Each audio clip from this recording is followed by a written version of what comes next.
Bienvenidas y bienvenidos a un nuevo podcast, a una nueva entrevista, en este caso un plan webinar en Crianza Natural.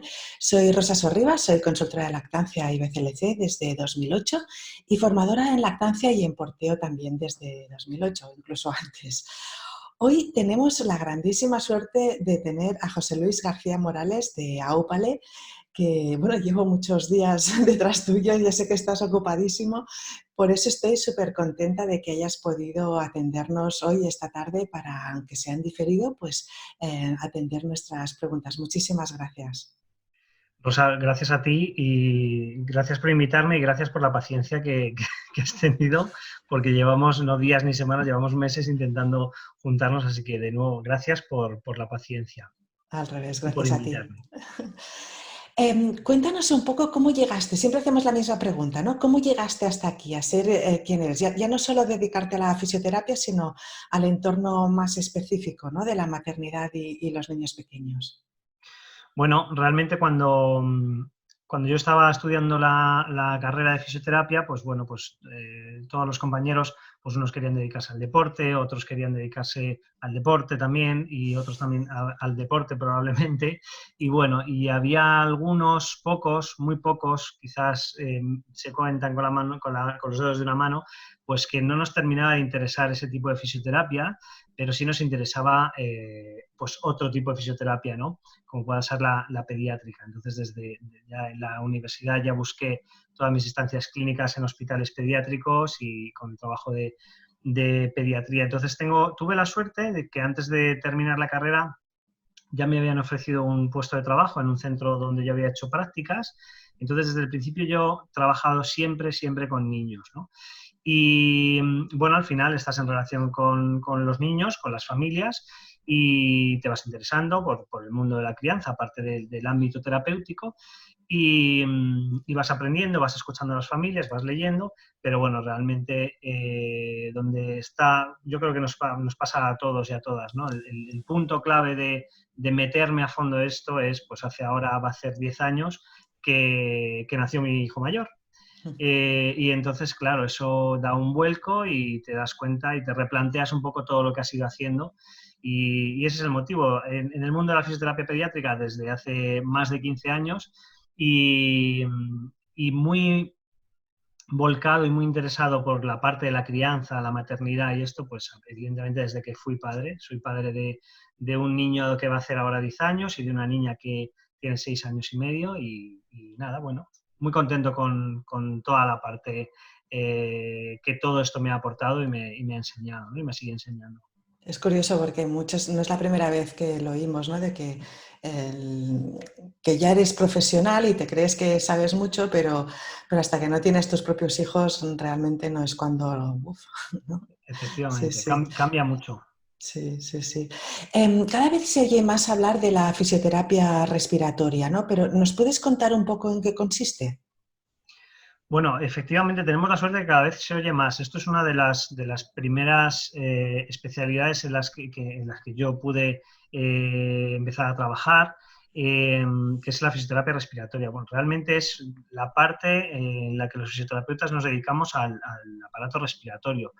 Desde la prevención, la curación, el mantenimiento de las enfermedades respiratorias, no el mantenimiento de la enfermedad, sino el mantenimiento de los enfermos con patología respiratoria.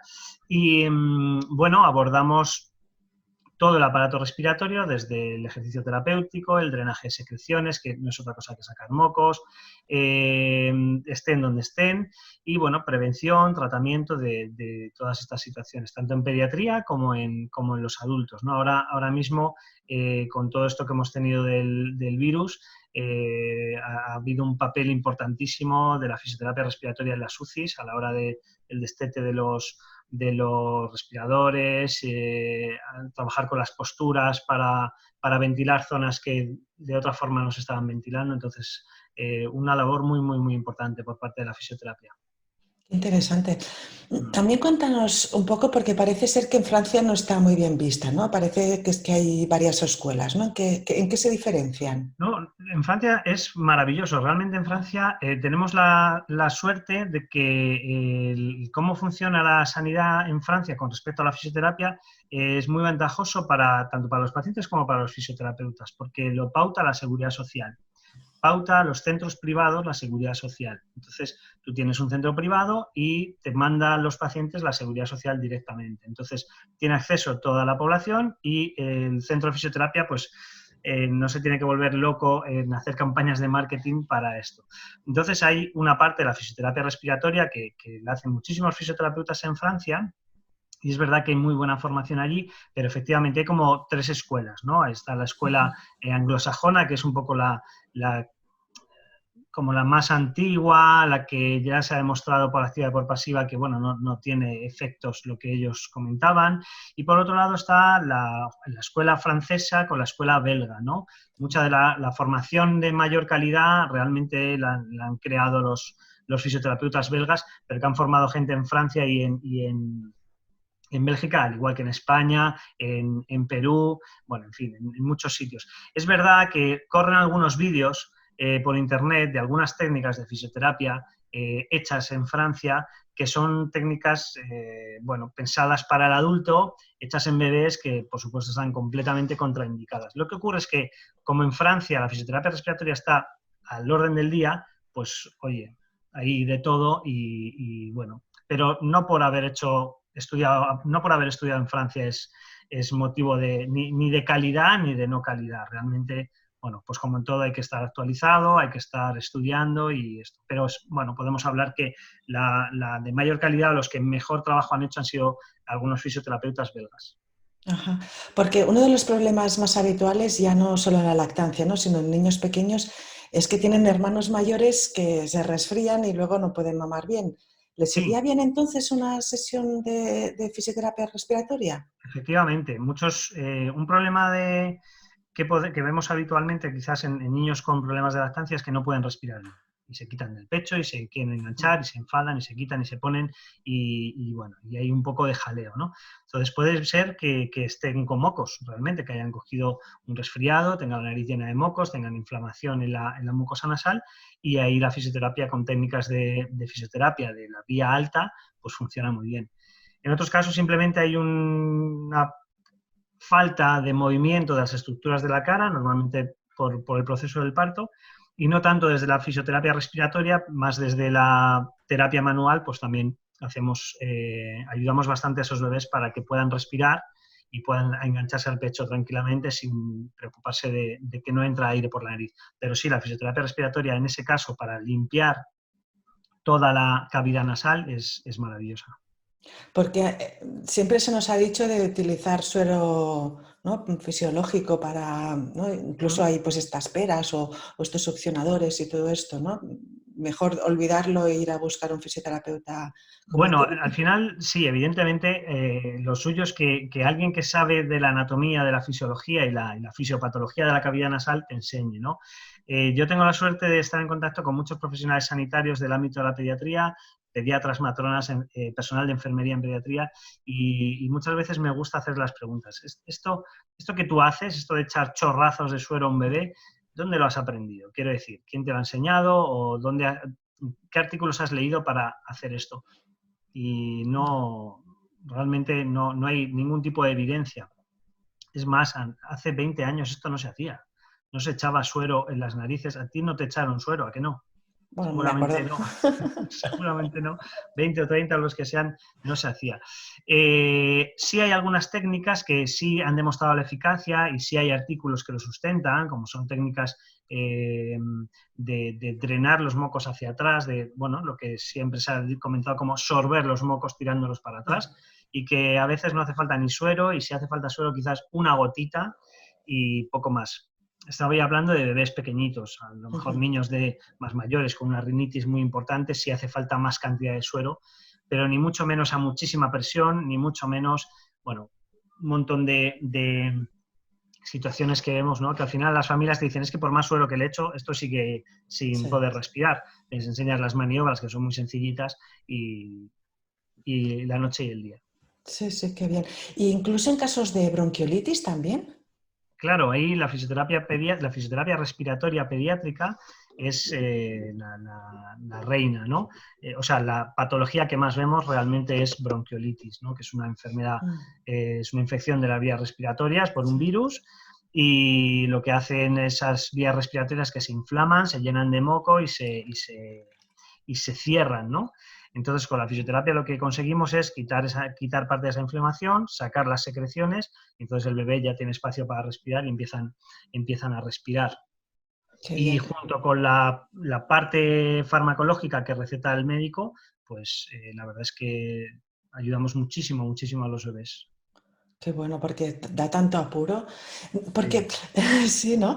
Las familias, ¿crees que entonces pueden aprender a realizar estos ejercicios que tú dices en casa una vez han aprendido de un profesional? Porque Eso no siempre es. os tenemos cerca. Claro. Bueno, nosotros, por lo menos en el centro, lo que hacemos es, bueno, recibimos una familia, hacemos una valoración, una anamnesis, un diagnóstico, un plan terapéutico y nos ponemos a tratar a los bebés, ¿no? Pero a partir de ahí, yo veo al bebé un rato hoy, pero las 24 horas del día el bebé sigue con esa infección, ¿no?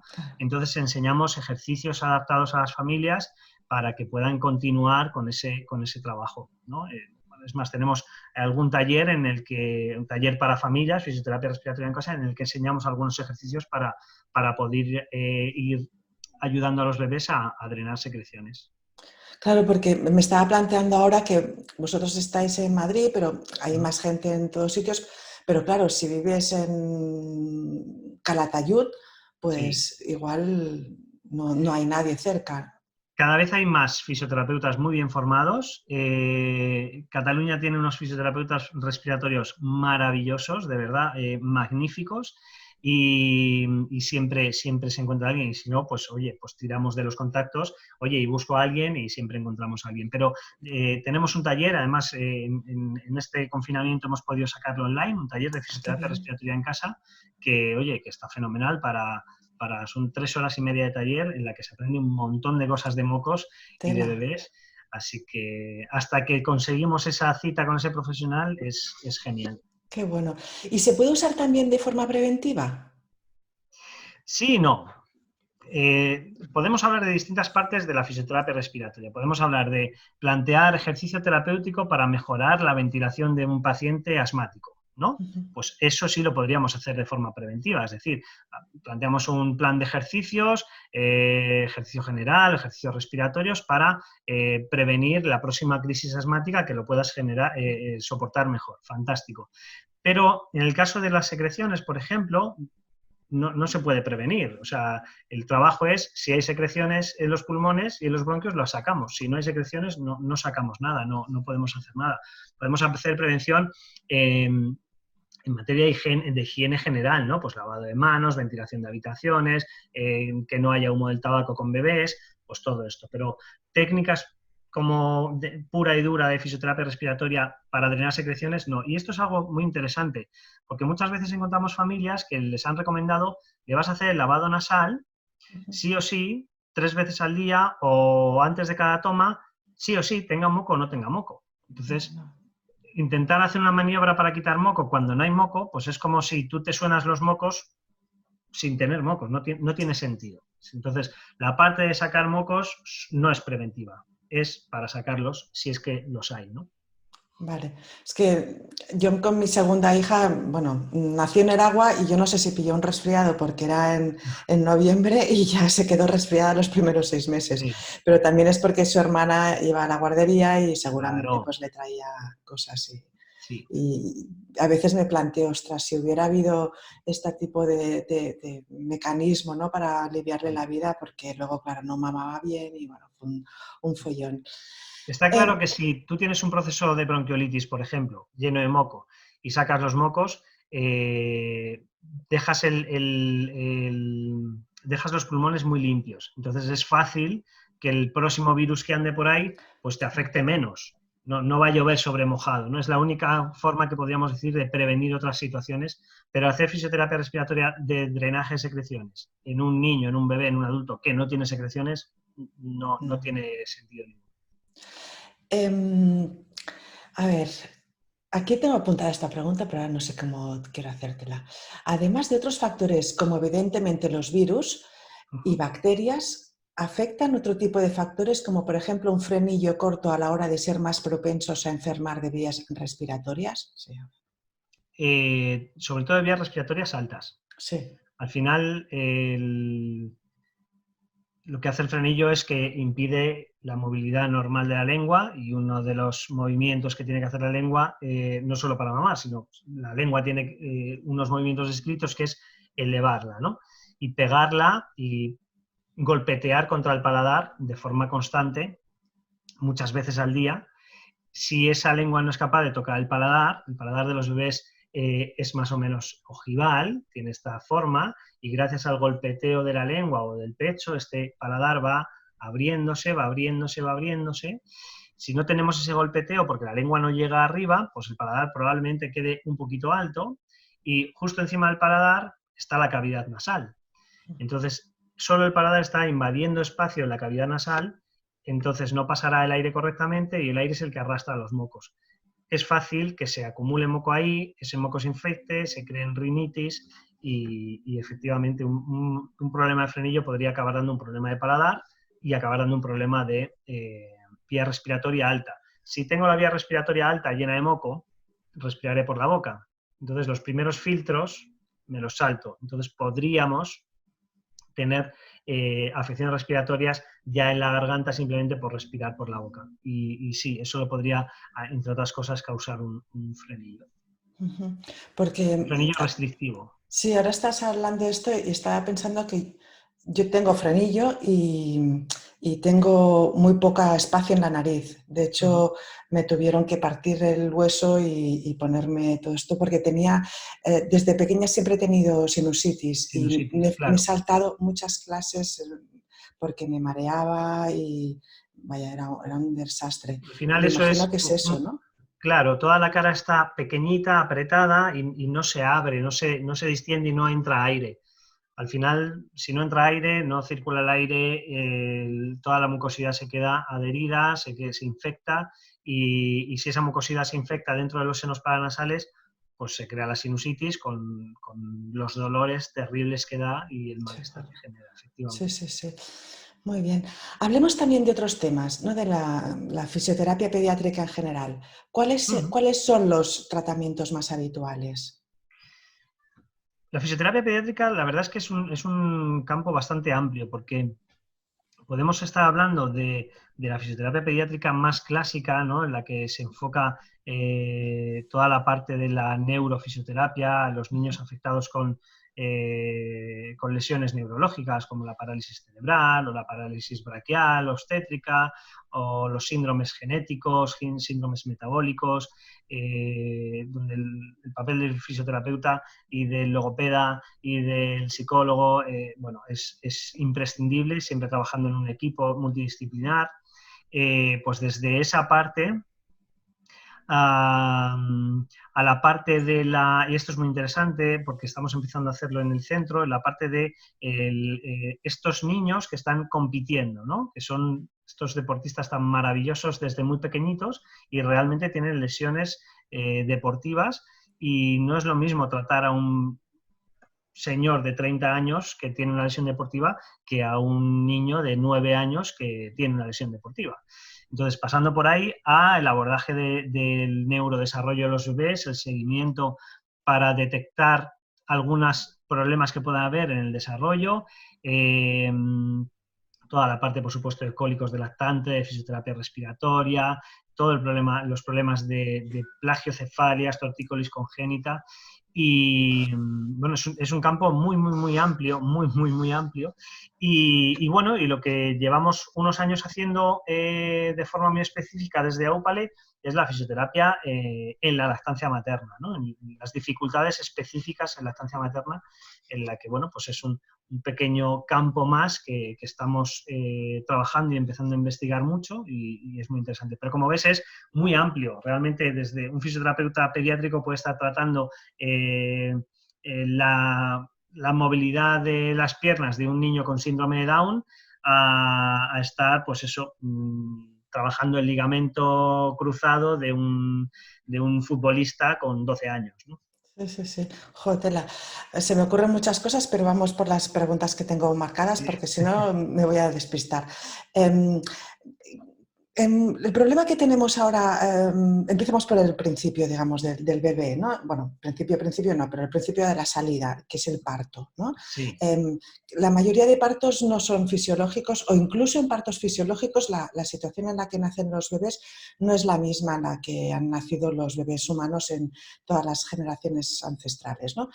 ¿Crees que sería necesario que el bebé pasara por un control de un fisioterapeuta? Tanto si el parto ha sido muy rápido como si ha sido muy largo, especialmente si se han usado forceps o ventosas, ¿no? O por no hablar de las cesáreas. ¿O crees que es demasiado control?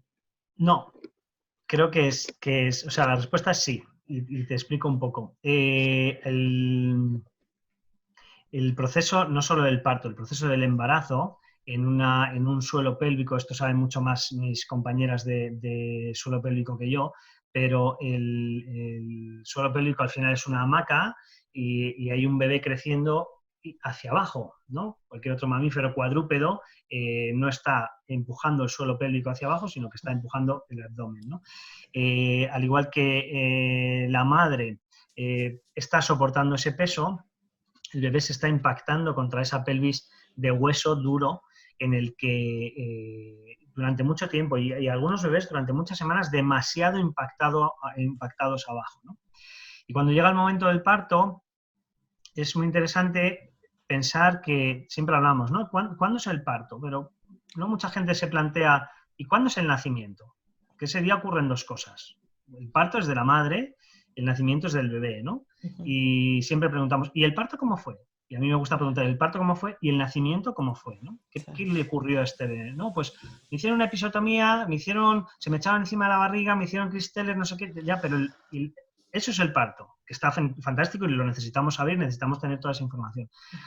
Pero el bebé está dentro de ese útero que está recibiendo, por ejemplo, esas contracciones por la oxitocina sintética, ¿no? que son tan fuertes y sin pausa para la madre, pues el que está dentro es el bebé, ¿no?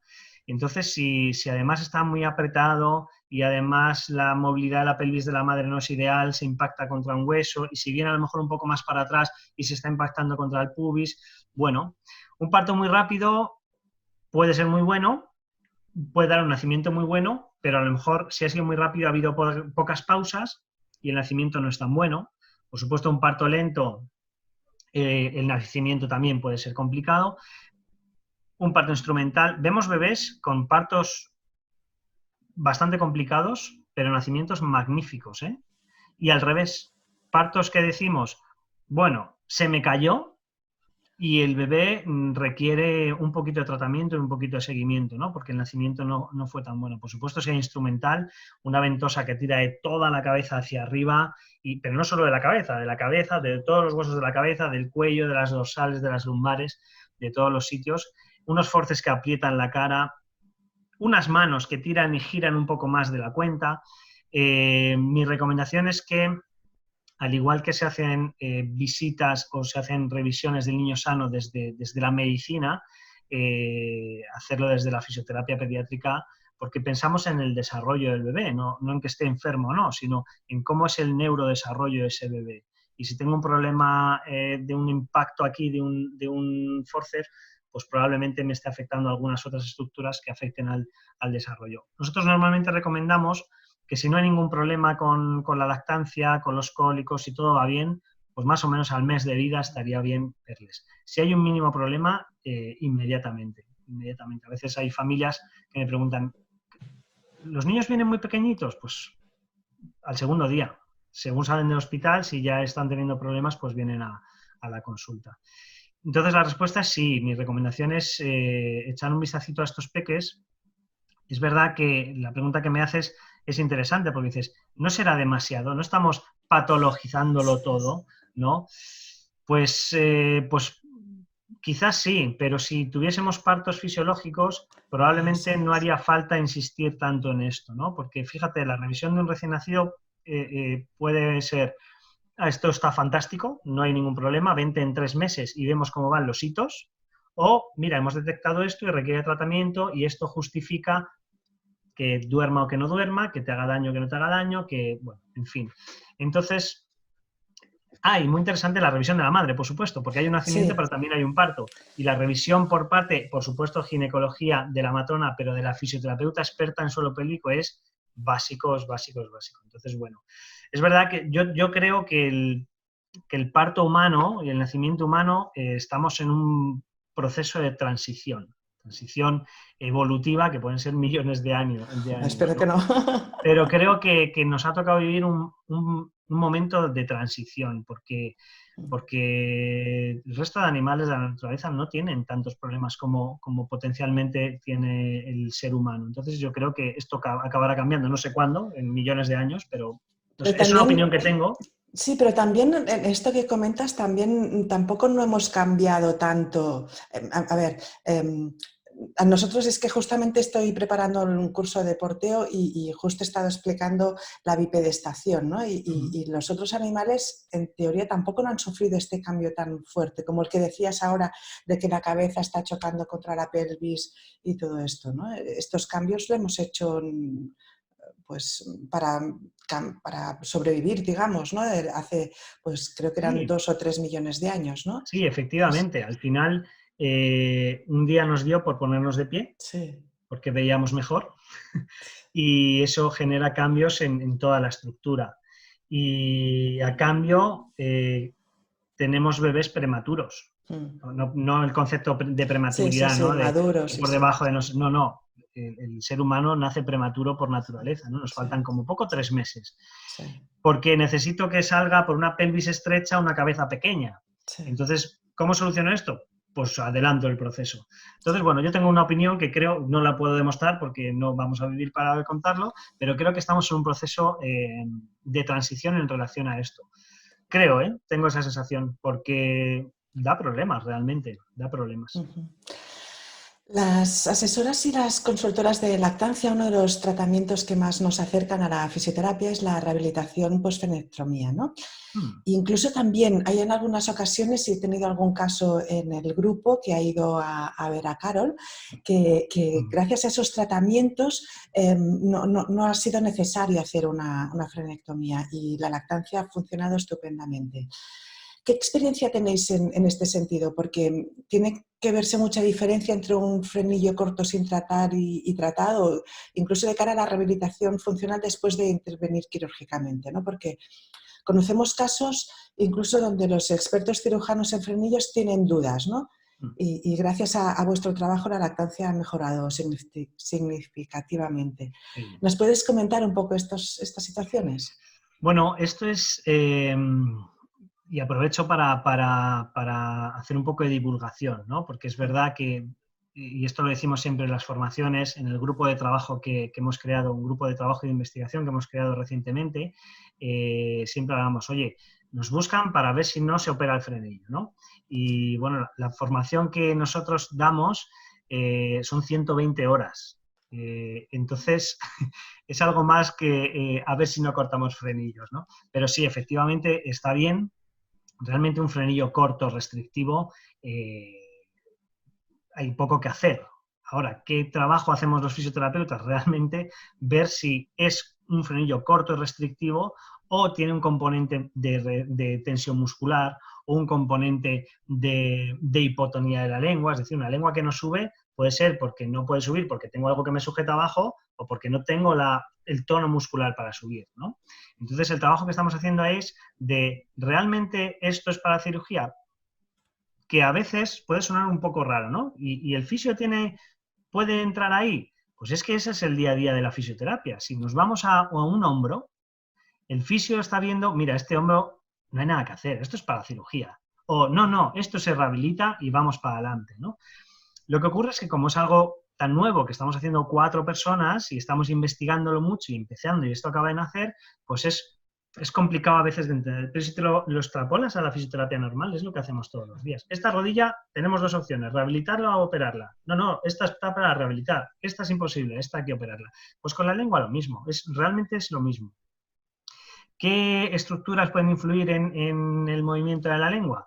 Pues mira, las cervicales, el cráneo, la propia lengua, ¿vale? Una hipotonía de la lengua pues va a generar problemas de movilidad.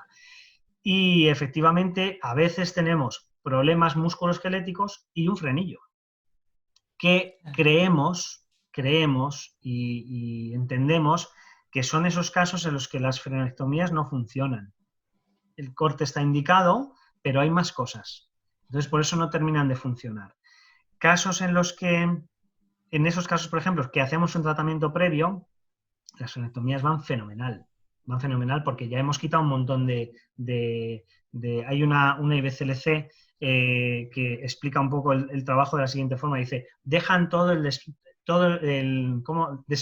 camino, ¿no? Para realmente tener claro esto. Ocurre una cosa curiosa con estos casos y es que los frenillos denominados submucosos tipo 4, vemos muchos submucosos tipo 4 que después de una sola sesión, por arte de magia, ya no son tipo 4, son tipo 3. Entonces, realmente no es que estaba debajo, es que había tanta tensión muscular que estaba tapándolo. Y entonces, bueno, es muy interesante. Y después de la cirugía, claro, por supuesto, hay que hacer rehabilitación de cualquier cirugía. Y rehabilitación individualizada. Sabemos que hay un montón de pautas de ejercicios recomendados por distintas personas, pero al final son ejercicios, el mismo ejercicio para todas las lenguas, para todos los bebés, para todos los pechos. Y bueno, a nosotros nos gusta decir así de broma, pues esos ejercicios puede ser como cuando te mandan a hacer natación porque te duele la espalda. Pues no está mal, pero tendremos que ver qué necesita este caso en concreto para pautar un ejercicio concreto, ¿no? Y ese es todo el trabajo que estamos haciendo desde ¿no? Ahora entonces me cuadra más un par de cosas que estuve en un congreso sobre frenillos y había un experto, creo que era el doctor Kotloff o algo así, que decía que no solo se tenía que cortar, digamos, lo que es el frenillo, sino que se tenía que ir siempre un poco más abajo.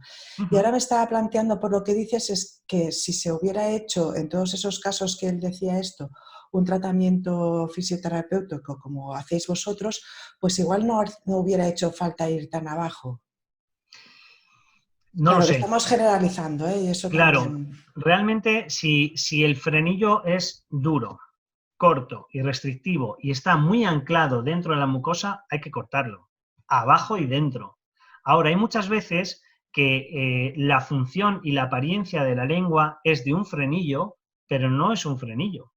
Es tejido que se trabaja con fisioterapia. Y hay otras que son las dos cosas. Es verdad que sí vemos muchas veces frenillos cortados a medias. Y es una pena, después de que me han cortado el frenillo al bebé, y que no va, y ahora me mandan a fisio, porque como no ha ido el frenillo, pues ahora te mando a fisio, y los fisios vemos que lo que ha pasado es que realmente ese frenillo había que haberlo cortado más en profundidad, no se ha hecho, y nos toca a nosotros decir, mira, tienes que volver a ir a que te lo vuelvan a hacer. Entonces eso ocurre. Y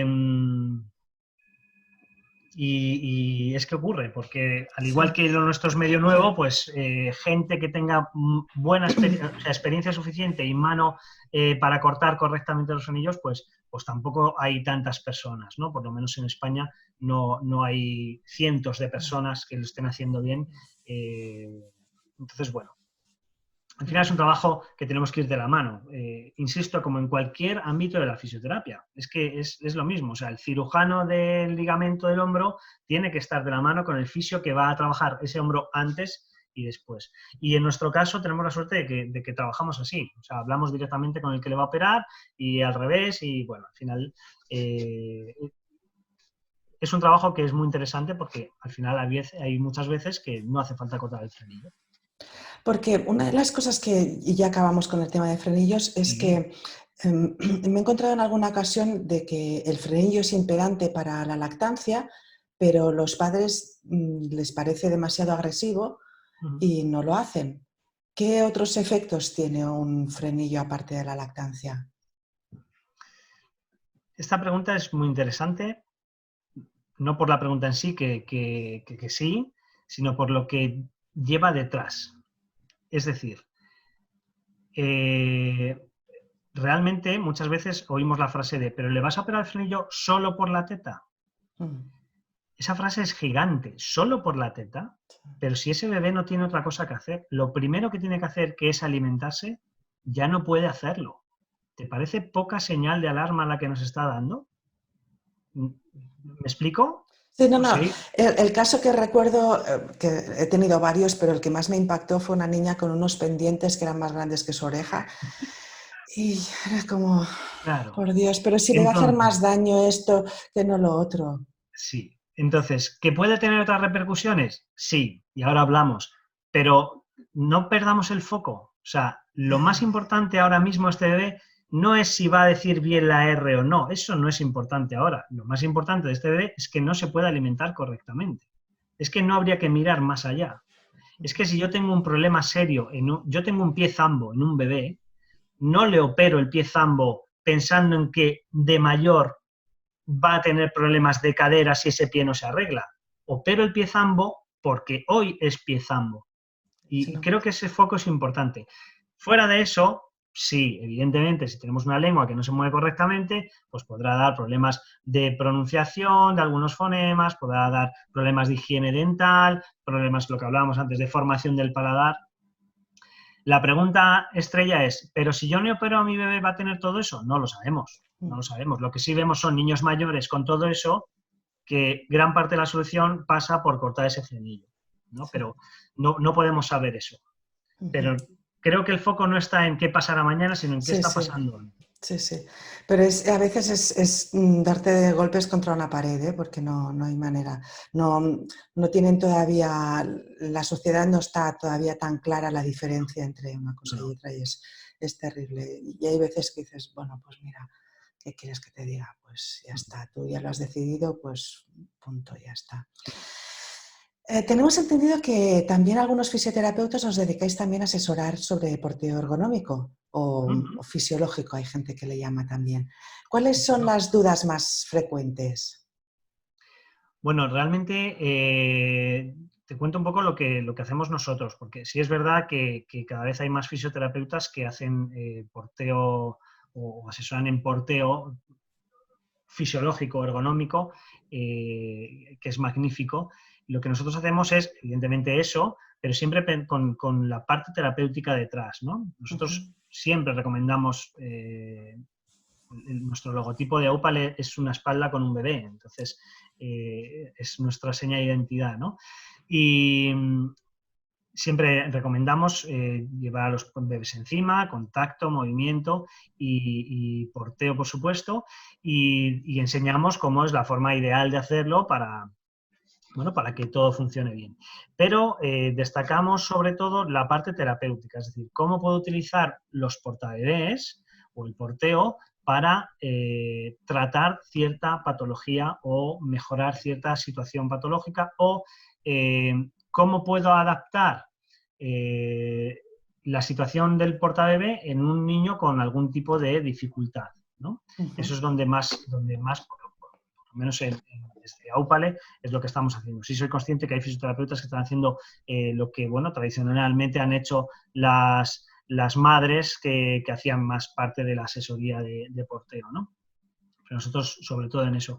Entonces, como estamos más ahí, pues sobre todo nos preguntan, porque al final información de porteo hoy en día hay muchísima, no lo que, bueno, pues lo que yo me encontré cuando nació mi hijo, que había pues nada y menos, pero hay muchísima, pero sobre todo eso. Claro, mi bebé, ¿qué le pasa? No sé qué. Esto está bien, eso está mal, tengo esta opción, tengo esta otra opción, va mucho por ahí. Y por supuesto, aunque no le pase nada al bebé, que le conozco al bebé simplemente porque le duele un poco la tripita, tiene cólicos, pues oye, colócale bien porque va incómodo y encima, aparte de dolerle la tripa, le duelen las caderas porque va fatal. Entonces, en ese sentido. Oye, disculpa que te interrumpa ahora. Has dicho ya un par de veces lo de los cólicos. ¿El tema de los cólicos también se puede resolver con la fisioterapia pediátrica? Sí, esto es interesante también. Tenemos otro taller muy interesante también de 3 horas hablando de cólicos de lactante online también. Los cólicos es un cajón desastre, Sí, ¿no? una entidad multifactorial, ¿no? Entonces, si el problema, lo que está haciendo que ese bebé llore es que tiene hambre, pues la fisioterapia no hace nada. Pero un fisioterapeuta que trabaja con bebés tendría que saber cómo se tiene que alimentar un bebé. Entonces, pues desde la parte de educación sanitaria, pues sí. Pero si el bebé llora porque le duele, por ejemplo, lo que hablábamos, ¿no? Le han sacado así con unas palas y llora no porque tenga gases en la tripa, sino porque le duele la cabeza, pues con técnicas craneales, pues ayudamos a quitar tensión de esos tejidos. Y si el bebé llora porque sus intestinos se mueven poquito, ya no voy a entrar en la razón porque pueden ser también multifactorial, y ayudamos a movilizar esos intestinos y a sacar los gasecitos, pues el bebé mejorará. Entonces sí, un campo muy importante en el que, bueno, después de partos, como decíamos antes, que no son fisiológicos, después de que tenemos de hace más de 100 años metido en la cabeza que a los bebés no hay que cogerles, que hay que dejarles tal, no sé qué, pues muchos bebés lloran por una causa inicial que no tiene nada que ver con nada físico, pero al final se convierte en físico. Entonces sí, es un trabajo importante que hacemos desde la fisioterapia pediátrica, el ayudar con los cólicos y con los llantos de los bebés. Porque has comentado también, y eso lo ligo con lo que comentabas de que al nacer tu hijo pues cambiaron muchas cosas. ¿Crees que para hablar de, a ver, no digo que para hablar de fisioterapia pediátrica tengas que ser padre o madre, pero en el tema del porteo yo no sé si es realmente interesante o al menos algo de experiencia creo que es interesante, ¿no? Que tengas o no.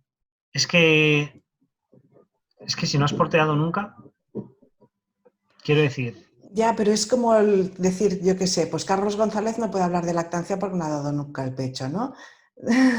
sí, efectivamente, pero seguramente el tiempo que cualquier hombre necesita para saber de lactancia se reduce al mínimo en una mujer que da o ha dado el pecho, ¿no? Entonces, yo ahora mismo, nosotros llevamos mucho tiempo, antes teníamos una pequeña tienda donde vendíamos portabebés y conocíamos las marcas, los modelos, los tejidos, ahora no tengo ni idea de eso, no tengo ni idea. Y la mochila, no sé qué, no tengo ni idea de qué mochila es que no lo he oído nunca. Es que cada Pero día sale una nueva, ¿eh? claro, pero yo solo tengo que ver esa mochila puesta para Sí, saber si va bien o no. sí, ¿Me explico? sí. Entonces, yo no necesito probar, testar esa mochila. Oye, pues sí, pues está bien, ¿no? Pero solo con verla puesta sé si va bien o no va bien. Eh, si yo no he porteado nunca, no tengo integradas las sensaciones de se me está clavando esto aquí o ¿me explico? Evidentemente, Y yo así, no puedo... así, No, así rápido, ¿qué cosas te fijas cuando ves lo que has dicho, ¿no? Si veo a alguien llevando a un bebé, uy, esto está bien, esto está mal, así rápido. así rápido es complicado, porque es como decirte, tú vas conduciendo con alguien, tú sabes conducir y vas al lado de alguien que va conduciendo y de repente dices, algo no está yendo bien, pero no tienes muy claro el qué, ¿no? Porque está tan integrado, pero realmente pues un poco las cosas más básicas, ¿no? Pues que haya una simetría, que haya una altura correcta, que el bebé esté bien pegadito, que realmente todas las madres abrazan al bebé, ¿no? Aunque vaya en el portabebé, pero realmente que no sea necesario, que tenga una altura correcta, una tensión correcta, que el bebé no esté desmadejado. En fin, que estén los centros de gravedad muy Eso, juntitos. Eso eso. es. Sí, Yo creo que ese es un resumen importante, ¿no? sí. Y claro, si está todo muy pegadito, todo funciona bien. Y que a la madre no le pese, es algo que las madres se Mm, sorprenden mucho, ¿no? Cuando se ponen un bebé pequeñito por primera vez, la sensación que tienes de, uy, si no no pesa, pesa. no le Sí, noto, ¿no? sí. Eso es un signo de, va bien puesto. Sí, sí, sí. Lo de la simetría es curioso porque en un curso que estuve hablaban de que cuando le llevas en brazos, pero esto lo hablaremos después, no le llevas nunca simétrico, en cambio con un portabebés sí. Hmm. Pero creo que la diferencia básica es porque, bueno, ya hablamos de ello ahora, de lo que te comentaba de lo de in-arms, ¿no? El porteo sin portabebés. Hmm. Que al no llevar portabebés, al llevarlo directamente con tus manos, tú notas, tienes como más una, hasta diría propiocepción, ¿no? Un más conocimiento interno, lo que tú decías, ¿no? De que no sabes qué pasa, pero algo no está bien y cambias de postura sin pensar, sin Sí. darle, ¿no? Lo cambias aquí, lo cambias allá y eres como mucho más consciente de tu cuerpo y del cuerpo del bebé, ¿no?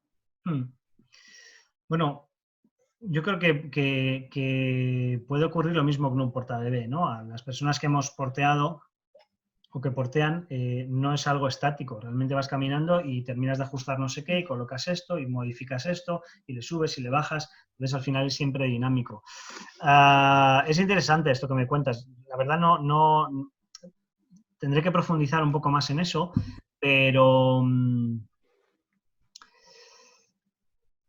es interesante saber en todo momento y detectar en todo momento lo que va sintiendo tu cuerpo. No lo sé, porque nos volveríamos un poco locos, porque no sé si llevas calcetines o no, Ya, no, pero es más a seguramente nos nivel notes. inconsciente, ¿no? De la misma manera, pues que si estás de pie esperando el autobús, pues no estás siempre recto, sino que te vas cambiando.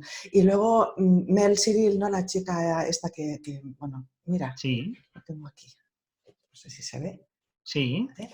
Pues y tiene otro libro también muy bueno. Ella habla también de que cuando la mayoría de la gente que está en este mundillo del porteo considera al bebé como un ente estático, ¿no? Como algo que cargamos, ¿no? El baby carrier, pues cargar, ¿no? El bebé. No es tanto baby wearing, ¿no? De llevarle. Y ella dice de que al llevarle así, sin portabebés, tenemos un bebé que es activo, ¿no? Que es clinging, ¿no? Que se mueve, que sube, que es más la idea inicial de los primates, ¿no? De que se suben y se agarran. Claro que Sí. luego, pues si la madre no les sujeta bien, pues se caen, ¿no? Del árbol y la mitad de los bebés primates se mueren, ¿no? Porque la madre no les sabe sujetar bien, o sea que tampoco nos Es queremos verdad que gusta, también ¿no? que a la madre humana le falta un poco de pelo, Sí, porque al final sí, el bebé sí. no tiene dónde agarrarse. Es interesante, no te puedo decir, qué bien, qué fantástico o qué terrible, no lo sé, no lo sé. Es Es otra idea, interesante la sí, apreciación, sí, pero sí.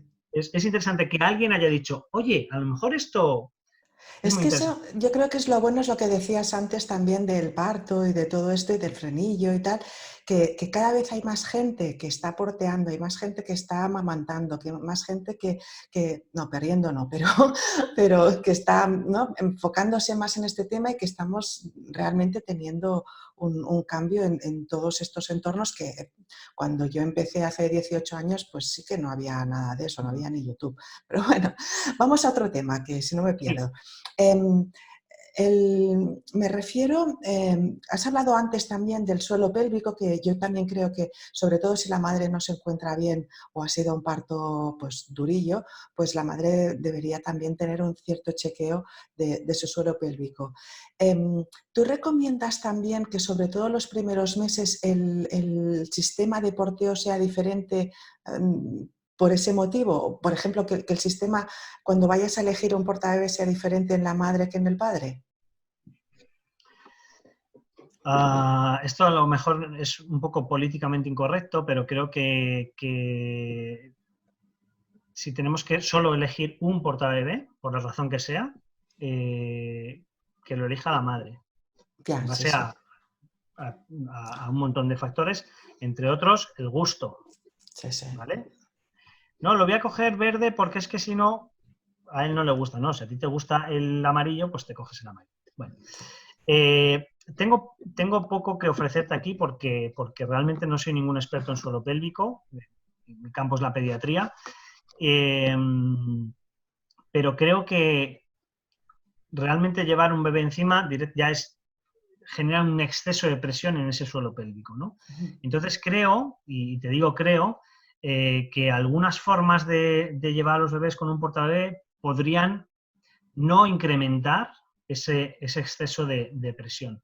Es muy interesante el trabajo que están haciendo algunas fisioterapeutas que tienen una base magnífica de suelo pélvico, de formación en suelo pélvico, y están entrando en el mundo del porteo, ¿no?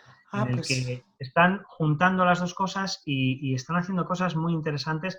Yo no te puedo decir porque realmente no es mi campo Pues no te preocupes, ya me y pasas el metería la contacto pata luego, seguramente. ya me pasas el contacto luego y ya hablamos con ellas.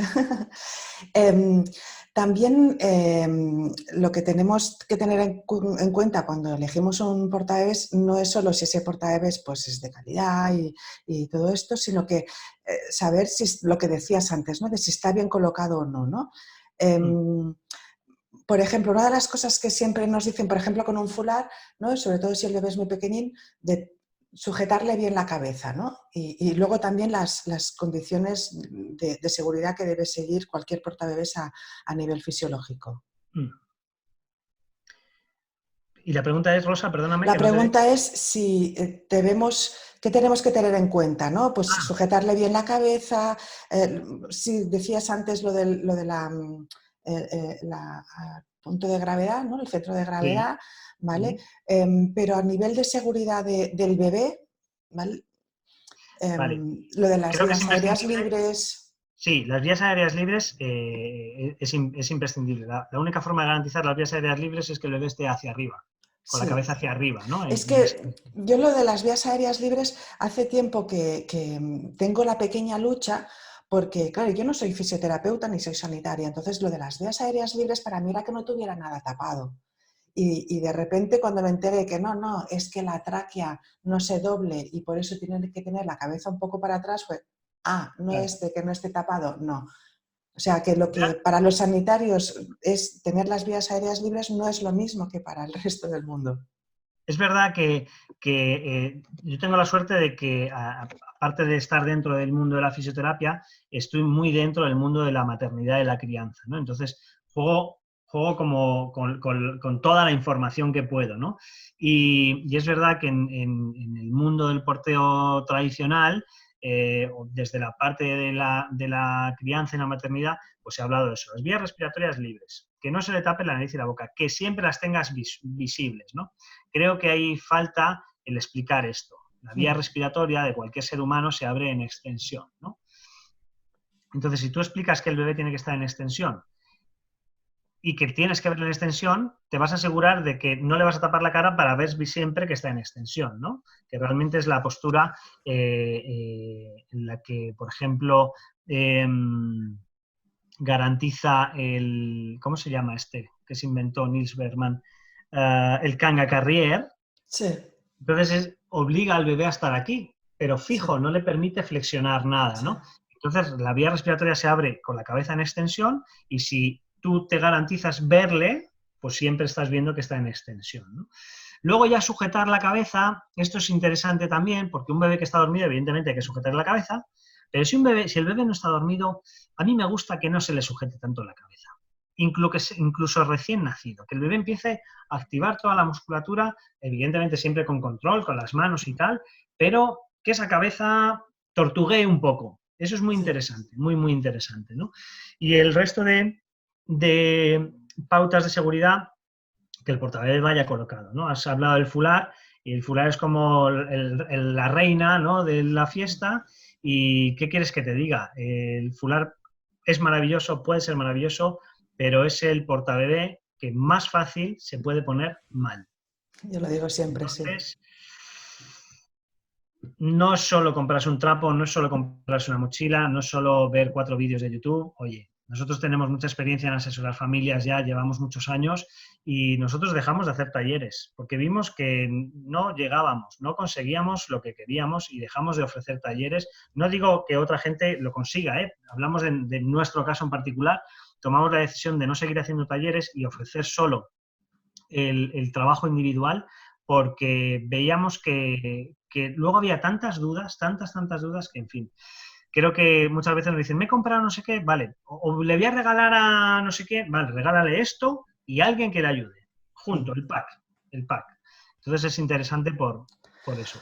Lo que pasa es que esto también hace que entonces, yo me he encontrado con casos así, ¿eh? De que luego no quieren, ¿cómo te diría? Que como es tan complicado, ¿sabes? Que vaya en su carrito y ya está, ¿vale? Y es como, por Dios, o cuando me he encontrado ya un montón de veces y es que para ponerse a llorar, ¿no? Me vino hace unos meses una mujer, ya mucho antes del virus y tal, me viene con un carrito de estos planos que los odio y un niño hermosote, así, unos 5 meses o así, y me viene y dice, ay Rosa, por favor, dime que ya puedo utilizar la manduca con él, es que pesa mucho. Y yo, ¿y Ya, por qué no la usas? Ay, es que leí por internet de que hasta los 6 meses no se puede usar. Y es que pesa mucho. Y es como, claro. ¿y lo has dejado 5 meses en el carro mirando las luces del techo? Ay, por Dios, ¿sabes? Y hay cosas que es como, sí, vale, es mejor según que otros portabebés y no sé qué, pero si a ti lo único que te va bien es este, pues mientras lo lleves bien, tira para adelante. Será mucho mejor que una cuna o un carrito. ¿O no? Sí, ¿O sí. estoy equivocada? No, no, no, no, no, no, no. O sea, Nosotros recomendamos, un mal portabebés que no sea ergonómico, fisiológico, lo que tú quieras, ¿es peor que un carrito o es igual, mejor? Ya sé que es una pregunta comprometedora, ¿eh? es una pregunta que no tiene una respuesta absoluta, ¿no? En un test desearía que pusiese todas son falsas, ¿no?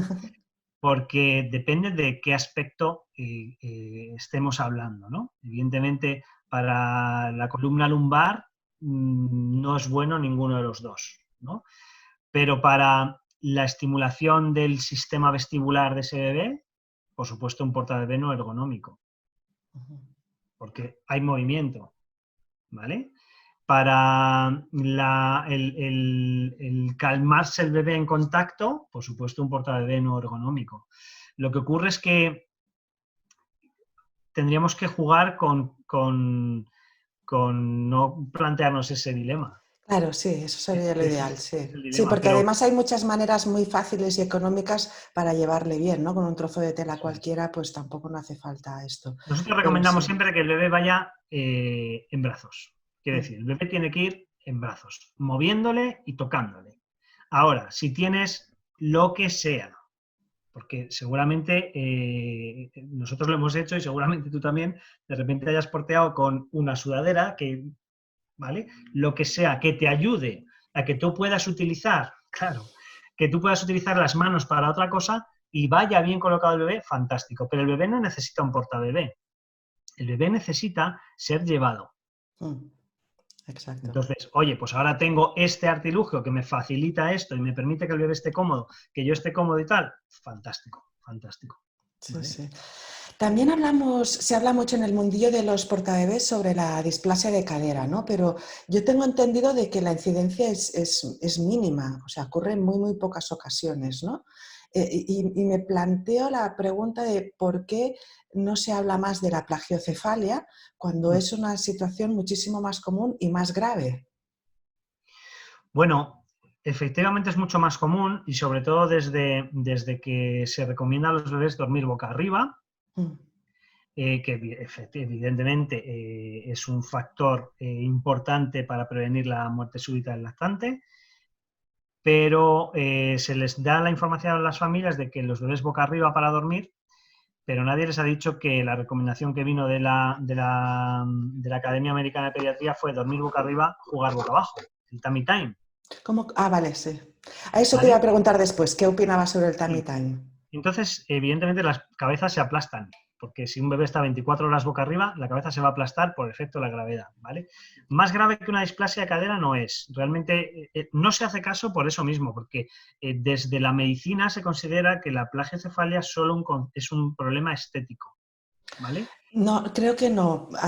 Vi una conferencia en Vimeo de un pediatra de aquí, de hace años, ¿eh? Ujú. Porque yo también pensaba lo mismo, que era algo estético y pensaba, mira, gente como yo que tengo tanto pelo, pues no se va a notar. Gente como tú o como mi marido que tenéis menos, pues sí, ¿no?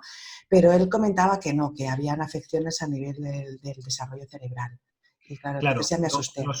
se están empezando a ver estudios pero ahora, porque lo que hay es que sí se puede haber bebés que pueden ir un poquito por detrás en el desarrollo, pero los mismos estudios dicen que a los 3 años esos bebés están a igual que el resto de sus compañeros, ¿no?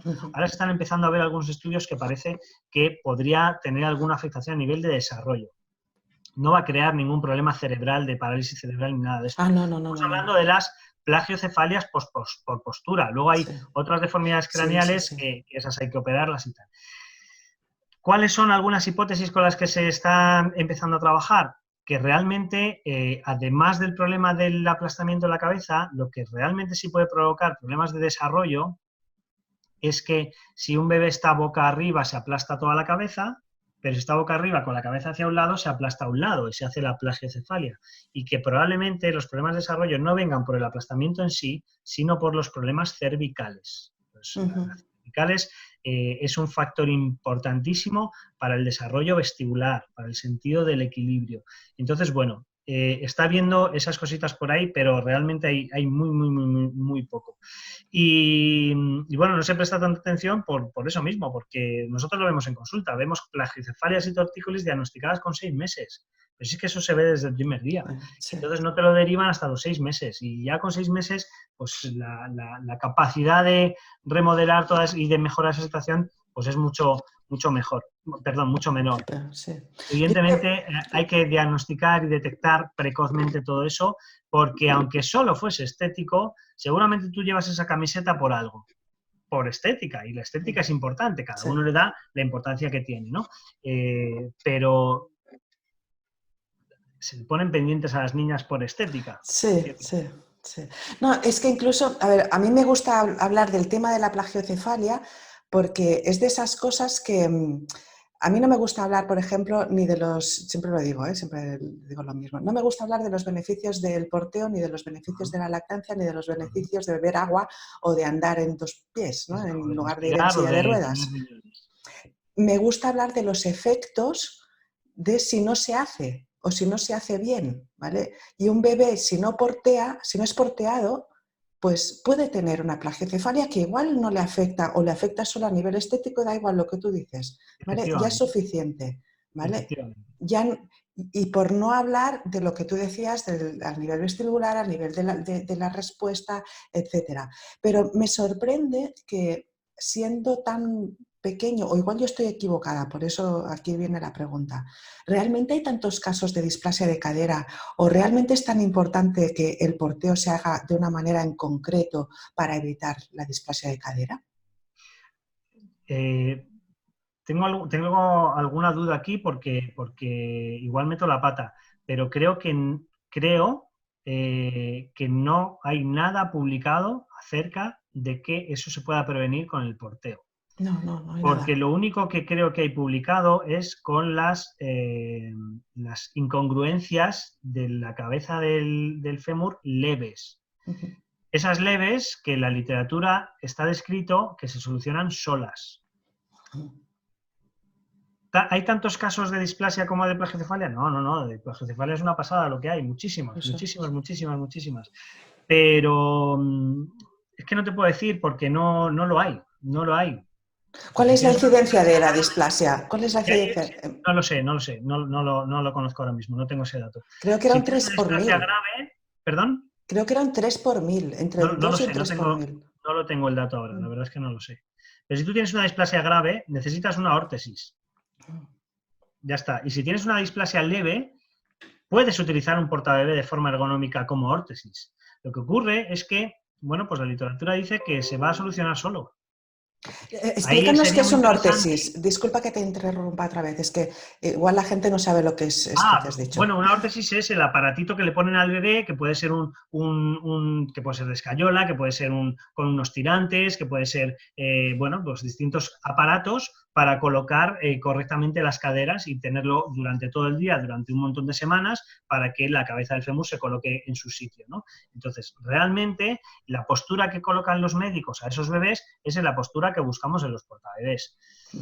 ¿Que no llevarlo bien porteado cree problemas de cadera? No lo sé, creo que no está nada estudiado. Sería interesante estudiarlo, pero no tengo esa información, no la tengo. Pero volvemos a lo mismo, de perder el foco. Es que esto creo que sí es patologizar. Es que un bebé no quiere ir en brazos de su madre por sus caderas, ir en brazos de su madre por el simple hecho de ir en brazos de su madre, ¿no? Sí.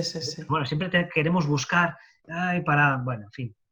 Yo leí en algún estudio que decían de que había de todos los niños que se les había encontrado No, de todos los niños que tenían algún tipo de displasia, luxación o subluxación o lo que sea, había un 15% que no se detectaban, ¿vale? Sí. Pero claro, por ese 15% que no se detectaban, que seguramente luego, pues lo que tú dices, ¿no? Pues más adelante se resolvería solo o no, ¿no? Porque luego también escuché un podcast de un experto en espalda o no sé qué, que decía que en Ucrania, o sí, Ucrania se dice, ¿no? En castellano, los halterofílicos, no, o sea, los atletas que hacían halterofilia eran casi todos de Ucrania, porque tenían cierta displasia de cadera que les permitía bajar más, con lo cual podían coger más impulso.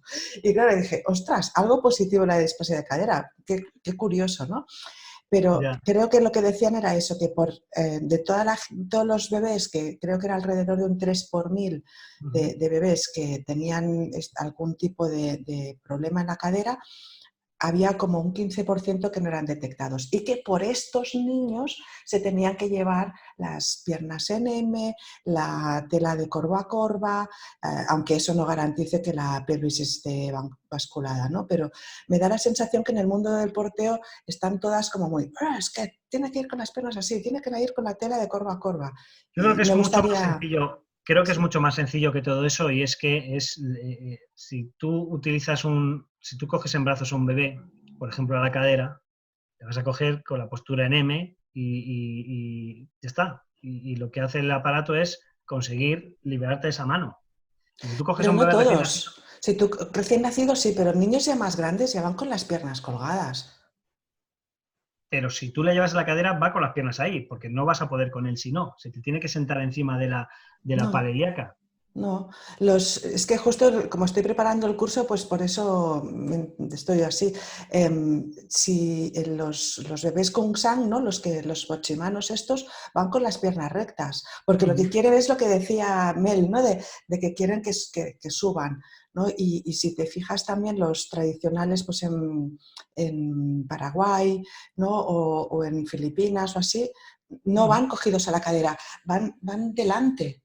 ¿Vale? Con las dos piernas delante. Y a mí siempre me ha sorprendido eso, que se supone que ellos, pues mira que habrán tenido años que son los que Ya. más llevan, ¿no? Y no Ujú. llevan al bebé aquí encima, sino que los llevan, y no entiendo, no sé si es también por el tema de que no llevan pañal.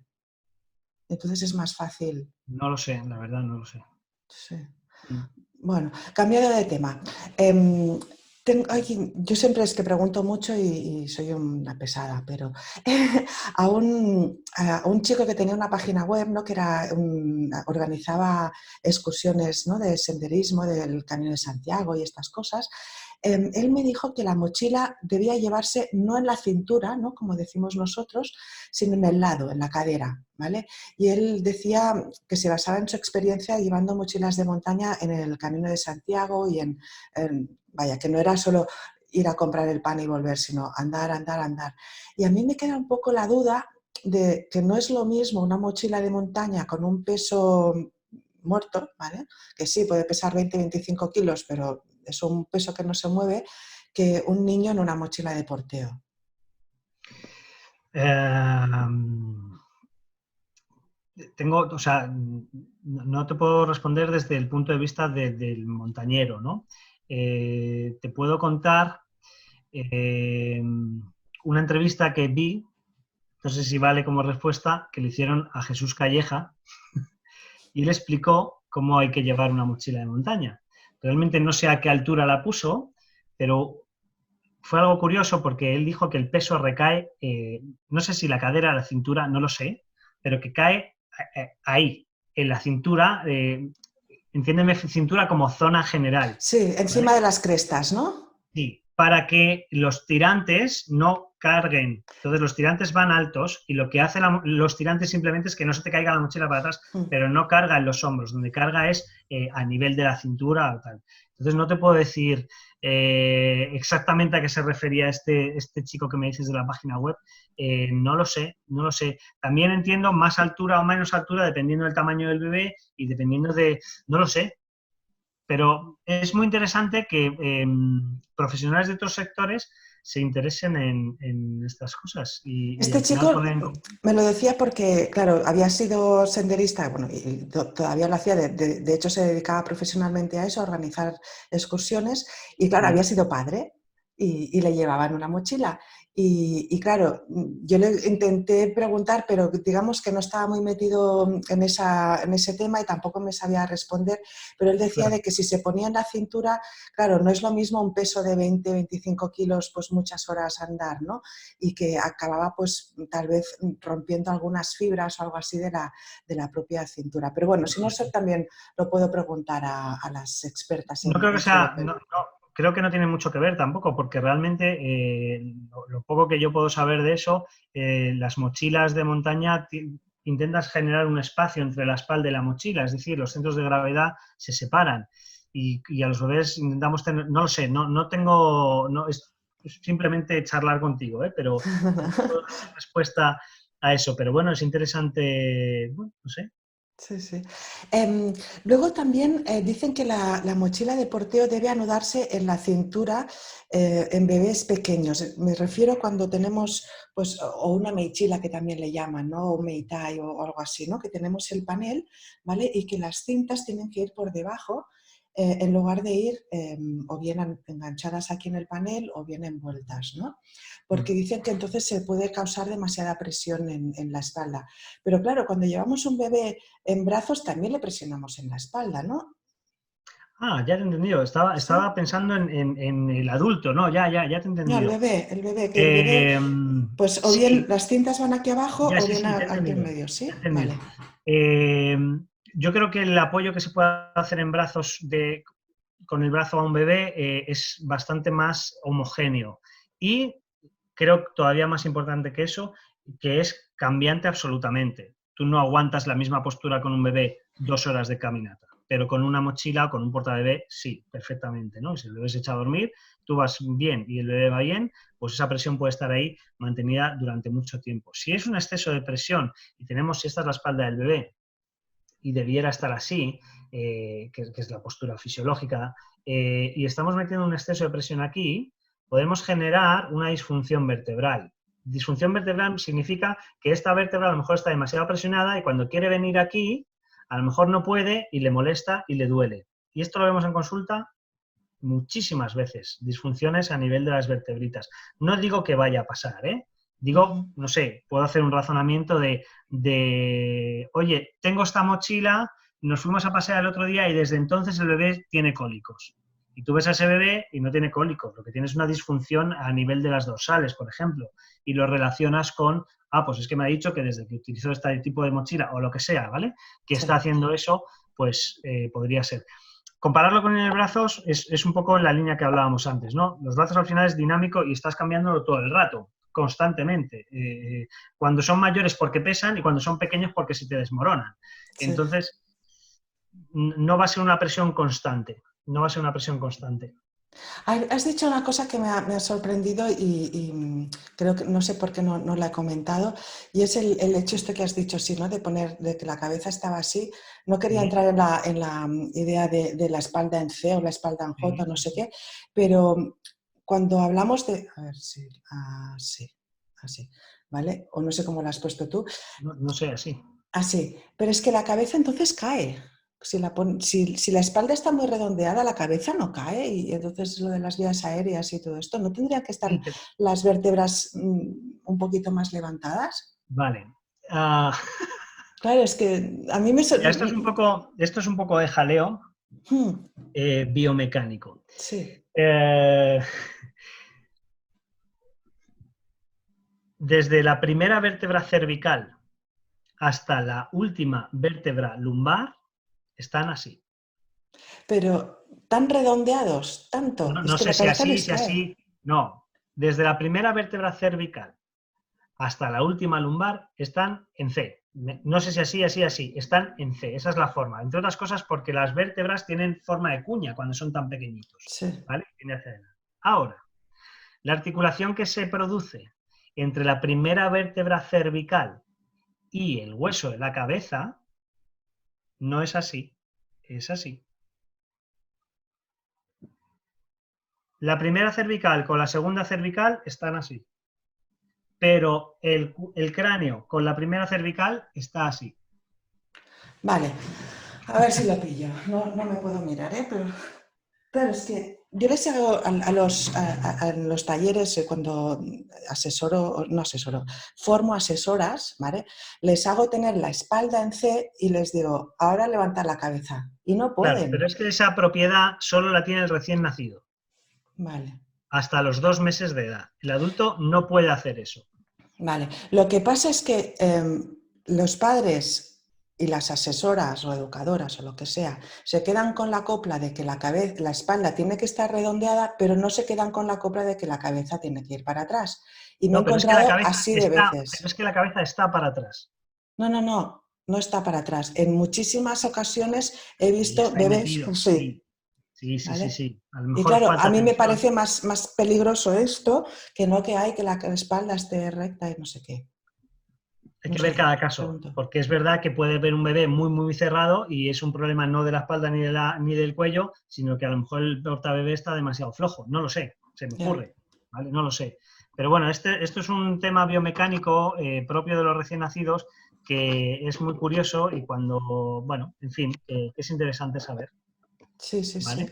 Vale, eso ya entonces, mira, me gusta porque así sé eso, porque claro, yo lo que veía era que he visto en muchísimas ocasiones los bebés con la cabeza bajada, ¿vale? Y que, ostras, que cuando les dices a los padres, oye, mira, claro, yo normalmente, aunque un bebé esté muy mal puesto, no me acerco a decirles, ay, es que no lo tienes. No, o sea, no pasa nada, es lo que decíamos, o sea, lo importante es que se lleve y tampoco se va a llevar 2 horas o 3 Ya. cuando les veo, ¿no? No, no.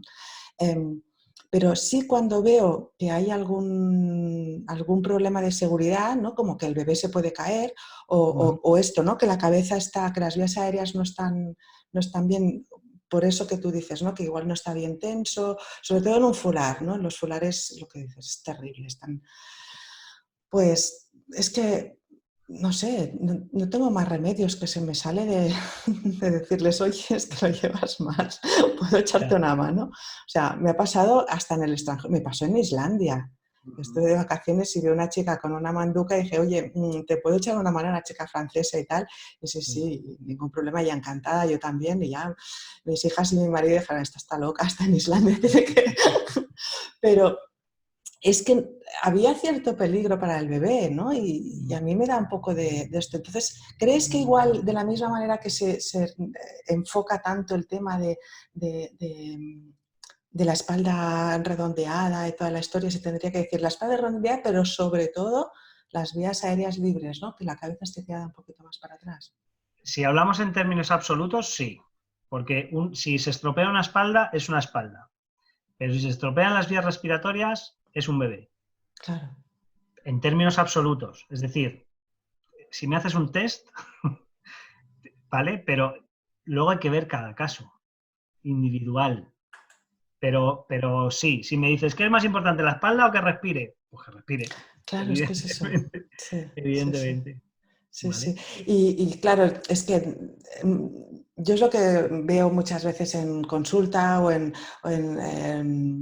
o incluso pues en el grupo de lactancia, ¿no? De, ay, mira, es que es tan complicado todo.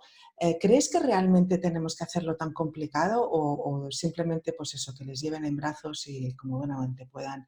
Y eso sí, recuerdo quién es Rosie Knowles, una médico, no sé si la conoces No. del Reino Unido, que es extraordinaria, ¿cómo se le llama? Ahora no me acuerdo la web que tiene, pero es doctora, es médico y te hace muchos vídeos y tal, y es sorprendente porque es sorda y habla espectacularmente bien en inglés, ¿no? Pero tiene una sensibilidad, yo no sé si es porque es sorda, pero tiene una sensibilidad especial. Y, y ella explicaba esto, ¿no? De que lo importante al final es llevarles en brazos y que solo puedes intervenir cuando hay algo de seguridad, cuando hay un riesgo, ¿no? Que da igual al final si tiene las piernas en M, en J, en F, en S, lo que sea, que tienes que intervenir solo cuando hay un riesgo, ¿no? Sí, pero tenemos que ver qué riesgo, quiero decir, porque si hablamos solo de riesgo de que el bebé pueda tener una obstrucción de la vía aérea, pero hay otros riesgos y es el de que si no voy cómodo o el bebé no va cómodo, dejo de portear y me pierdo todo lo que me ofrece, ¿no? Y estamos en una sociedad en la que, bueno, sí, cada vez más, pero seguimos siendo 4 locos.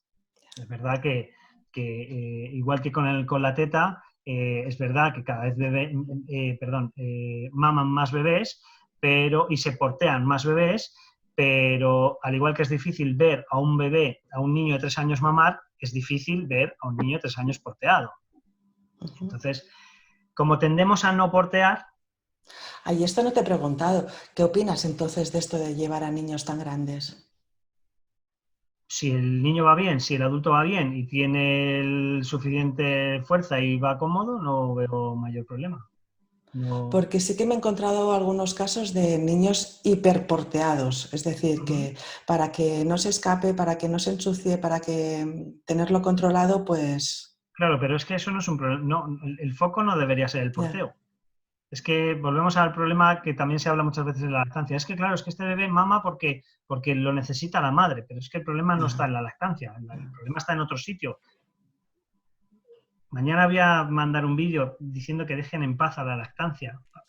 Pero bueno, y un poco lo mismo. Es que para que no se manche, pero sí que el problema no es el porteo.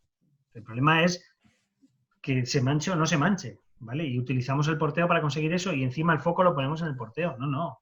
El porteo está bien hecho, la madre está bien y el niño está bien. Bien. ¿Qué hay otros problemas? Pues vamos a atender esos problemas si es que es nuestra labor atender esos problemas y si la madre le apetece, ¿no? Lo que pasa es que también hay veces que yo he escuchado a algunas asesoras o así decir, bueno, por ejemplo, el porteo durante el embarazo, ¿no? Pues bueno, hasta que no te haga daño, pues pasa, pues cuando te haga daño igual es que ya es tarde, ¿no? Sí. Por eso es interesante que al igual que en la lactancia haya profesionales formados en lactancia, pues que los profesionales que nos podemos encontrar embarazadas y bebés sepamos de porteo. Yo muchísimas veces oigo a compañeros hablar de porteo diciendo, sí, es bueno, pero no sabes más. No, y tienes que saber un mínimo. Tú tienes que ver a una madre o a un padre con su bebé y saber si ese bebé está bien o está mal. Y si va muy mal, lo sabemos todo porque va destrozado. Pero un mínimo un mínimo. Yo no pido que sepas asesorar a una madre con un niño con un no sé qué, no. Pero un mínimo, ¿no?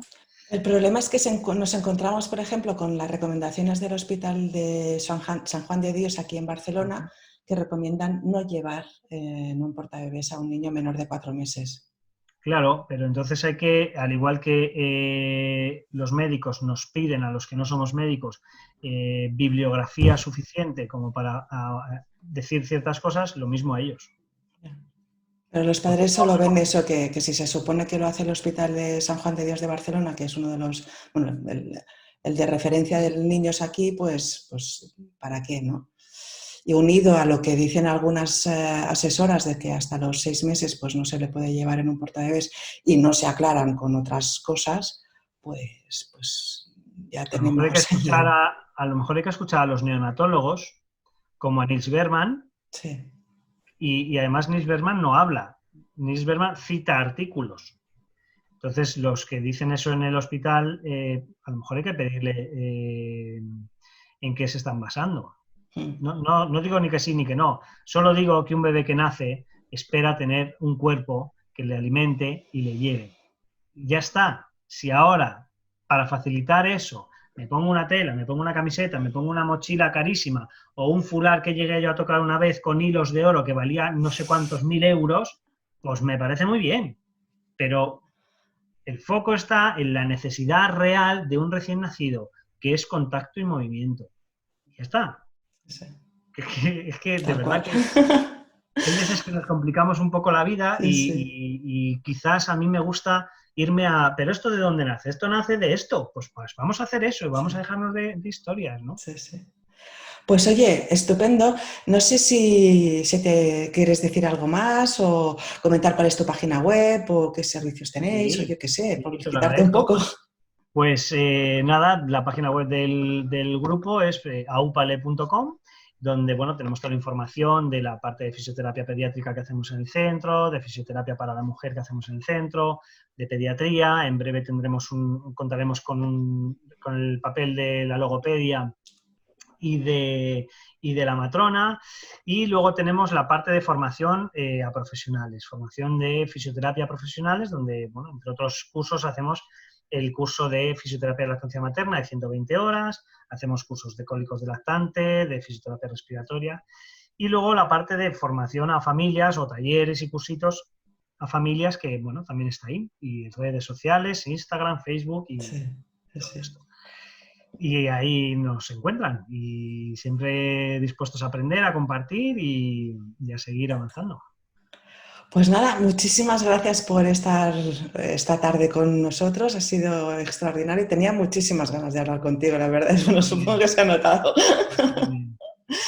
Pues nada, que estoy convencida que gracias a hablar contigo, pues todas, tanto no solo yo en mi práctica, sino todas las que nos hayan escuchado, pues haremos mejor las cosas y sabremos también cómo dirigir, ¿no? En la terapia respiratoria y muchas otras cosas, pues cómo resolver problemas que hasta ahora pues no sabíamos. Muchísimas gracias. Nada, agradecerte a ti, Rosa, la confianza, la paciencia, por favor, es que ha sido un poco jaleo, Bueno, pero nada, agradecerte de nuevo la confianza, la paciencia y nada, un placer y nada, nos veremos pues nada, pronto, nos nos vemos. hablamos, Muy bien, ¿vale? muchas Nada, un gracias y abrazo gracias fuerte. a todas. Gracias, chao. Hasta luego.